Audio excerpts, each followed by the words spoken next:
한낱 촌부의 아들로 태어나 모든 문파에서 자질부족으로 외면받았던 소년. 그러나 그는 결코 포기하지 않았습니다. 시간이 10배 이상 빠르게 흐르는 꿈속 수련 공간을 품은 신비한 구슬을 손에 쥐게 되면서 그의 인생은 완전히 달라지기 시작합니다. 안녕하세요. 오늘은 이근 작가님의 선역이라는 작품을 가져왔습니다. 총 1587화 분량의 소설이고 제가 추천하는 소설입니다. 선역은 제 인생 첫 선협 소설입니다. 이 작품을 처음 리뷰했던 영상은 유튜브를 시작한 지 얼마 되지 않아 만든 것이라 그런지 지금 보니 많이 어색하더군요. 그래서 이번에 다시 영상을 새롭게 제작하게 되었습니다. 국내 무협소설에 반복되는 패턴과 소재에 점점 지쳐가던 중 우연히 읽게 된 선역은 제게 강렬한 느낌을 안겨주었습니다. 지금까지도 개인적으로 가장 좋아하는 선협소설 중 하나로 손꼽고 있습니다. 소설 속 주인공 이한재는 초반 경지인 응기 축기 결단 원형 화신 영변 문정 중 가장 낮은 단계인 응기 시절부터 시련을 겪습니다. 우연히 전 우주가 탐낼 만한 기원을 얻게 되며 서서히 성장하지만 그 기원을 탐낸 악덕 스승에게 배신당하고 결국 그를 죽이면서 세상을 향해 한 걸음 나아가게 됩니다. 이 부분은 학사신공과 거의 동일하게 흘러갑니다. 이후 어느 강력한 신선에게 부모와 일족이 몰살당하고 이한재 자신만 가까스로 살아남는 비극이 벌어지며 본격적인 복수의 서사가 시작됩니다. 이처럼 선역은 선협 장르 속에서도 복수극의 성격이 강한 작품으로 한재는 냉정함과 비정함을 점점 마음에 품고 성장해갑니다. 자신과 비슷하거나 조금 더 높은 경지의 적이라도 기회가 생기면 주저없이 죽여버리는 그의 모습은 복수가 또 다른 복수를 낳는 냉혹한 세계관 속에서 끊임없는 추격전과 생존 경쟁으로 이어집니다. 가족이 몰살당한 후에 성격이 서서히 변하게 되는 이한재는 살아남기 위해 수단과 방법을 가리지 않고 힘을 키우며 점차 냉철한 판단력을 가진 수행자로 성장해갑니다. 주인공이 적의 신분을 전혀 고려하지 않고 과감하게 행동하는 점은 인상 깊습니다. 위기 속에서 끝내 살아남아 자신을 얕보던 적들에게 절망을 안겨주는 순간마다 강한 카타르시스를 느끼게 합니다. 부모의 원수를 갚고 죽은 연인을 부활시키기 위해 끝없이 나아가는 긴박한 전개도 몰입감을 높이며 특히 원수에게 자신이 당했던 방식대로 일족을 죽여서 머리통을 엮어 원수에게 보여주는 복수는 압도적입니다.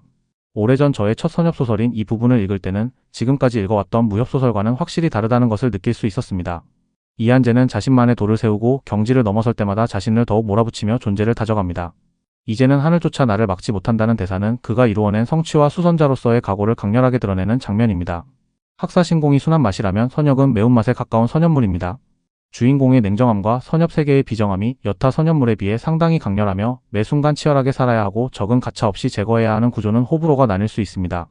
비정한 세계관의 주인공이 겪는 고난이 지나치게 반복되기 때문에 선협물에 익숙하지 않은 독자라면 학사신공이나 일념영혼을 먼저 읽어보는 것도 좋은 선택일 수 있습니다. 이 작품의 세계관은 매우 냉혹합니다. 독자들은 제3자의 시점에서 신선에 가까운 강자들이 기원을 탐하며 서로를 죽이고 복수를 이어가는 과정을 지켜보는 묘한 재미를 느낄 수 있습니다. 특히 도에 대한 깨달음과 수행이 중요한 축을 이루는데 이한재는 이 도에 있어 유달리 깊은 통찰을 지녔습니다. 그는 자신만의 도를 실천하며 깨달아가고 이를 통해 자신보다 높은 경지의 강자들과 맞서 싸워 압도하는 장면은 짜릿함을 선사합니다. 장소의 이동 또한 빈번하게 이루어지며 새로운 기원과 인연, 악연이 끝없이 얽히고 설켜 돌아가는 구조는 마치 물레방아처럼 끊임없이 이야기를 전개시킵니다. 작가의 뛰어난 편력을 따라 정신없이 몰입하다 보면 수백 년의 세월이 흐른 중반부까지도 순식간에 읽혀버립니다. 선인의 길을 걷기 위해 모든 것을 버텨낸 이한재의 일대기. 이 이야기의 주인공 한재의 초반 여정을 따라가 보겠습니다. 고요한 산골 마을 작은 목수 집안의 장남으로 태어난 이한재는 똘똘하고 책을 좋아하던 아이입니다. 그러던 어느 날 넷째 작은아버지가 찾아와 대산파라는 선인의 문파의 제자로 보낼 자리를 추천받았다고 전합니다. 부모는 환호했고 마을 사람들은 벌써 한재를 출세한 것처럼 떠들어댑니다. 하지만 친척들 중 일부는 이를 못마땅하게 여기며 시샘 섞인 눈빛을 보냅니다. 대산파에 도착한 한재는 첫 시험에서 탈락합니다. 이어지는 험준한 돌계단을 3일 이내에 올라야 하는 시험에서도 마지막 몇 걸음을 남기고 시간이 다 되어 탈락 판정을 받습니다. 결국 마을로 되돌아온 한재에게 친척들의 태도는 차갑게 변하고 조롱과 냉소가 쏟아졌습니다. 그러나 부모의 따뜻한 위로 속에 한재는 자신이 겪은 굴욕을 잊지 않고 스스로 문파에 다시 도전하기 위해 홀로 길을 떠납니다. 깊은 산중을 헤매던 중 맹수 백호에게 쫓기다가 낭떠러지에서 추락하고 어둠 속 동굴에 갇힙니다. 이 동굴은 주기적으로 엄청난 흡인력을 발휘하는 검은 구멍이 존재하는 공간이었습니다. 그는 이곳에서 굶주림과 상처 속에 버티던 중 한 마리 새의 시체 속에서 나온 기묘한 석주를 발견합니다. 그리고 이 신비한 돌 구슬이 이슬에 닿았을 때 상처를 치료하고 체력을 회복한다는 사실을 알게 됩니다. 한재는 석주를 통해 몸을 치료하고 다시 절벽을 내려옵니다. 이후 실종된 아들을 찾아온 아버지와 장씨에게 구조되며 대산파로 복귀하게 됩니다. 하지만 제자 입문시험에 탈락한 한재는 잠무처에서 임시 제자로 지내게 됩니다. 유사형은 그를 조롱하며 매일 물 10독을 길어오라는 가혹한 조건을 부여합니다. 동료 수련생 장호와 친해진 한재는 유사형의 조롱과 무시를 견디며 매일 샘물을 깃는 작업에 나섭니다. 한재는 샘물을 조롱박에 담아 석주를 넣고 실험하다가 샘물이 연기와 관련된 회복성 물질로 변한 걸 깨닫습니다. 이후 조롱박에 이슬이나 물을 담아 석주와 함께 보관하거나 그 물을 마시는 방식으로 체력을 회복하고 수련 효율을 높입니다. 어느 날 한재는 아버지의 생신을 맞아 손 장로에게 허락을 구하고 천리불을 받아 고향으로 향합니다. 손 장로는 한재가 떠난 뒤 마당에 약초들이 메말라 있는 이상한 현상을 발견하고 한재를 주시하기 시작합니다.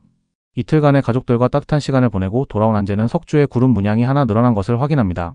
그날 밤 장호와 함께 자던 방에서 이상한 물안개가 차오르고 장호는 얼어붙기 직전까지 갑니다.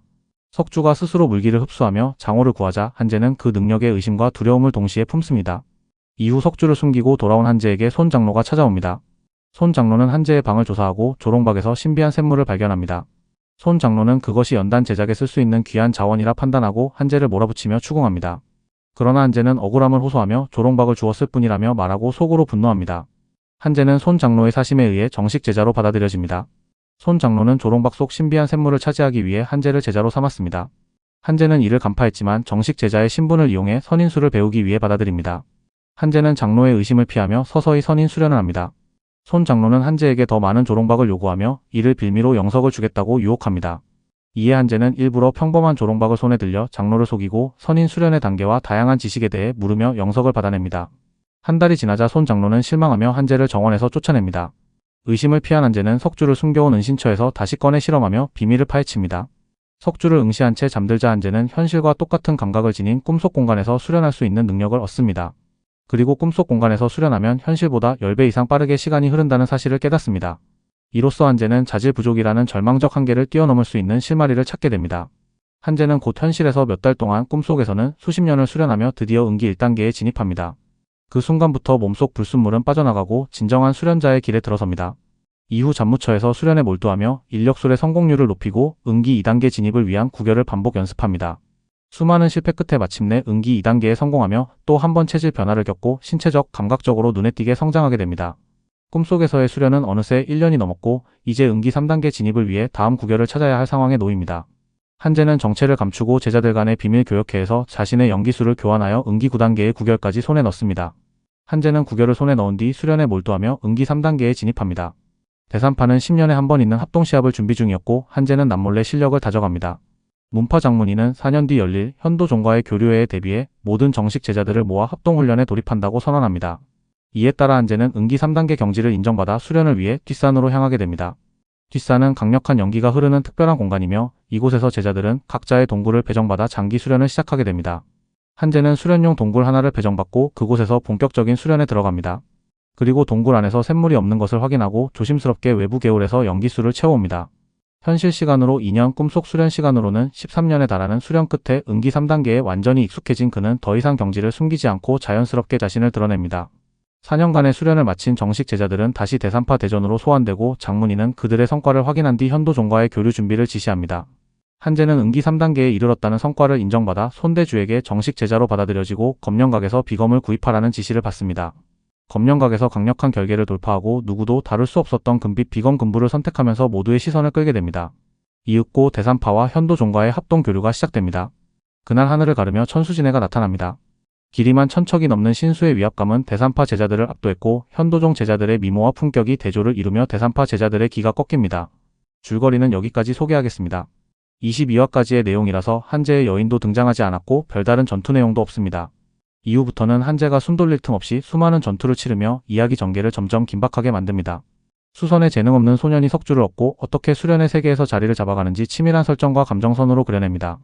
감사합니다.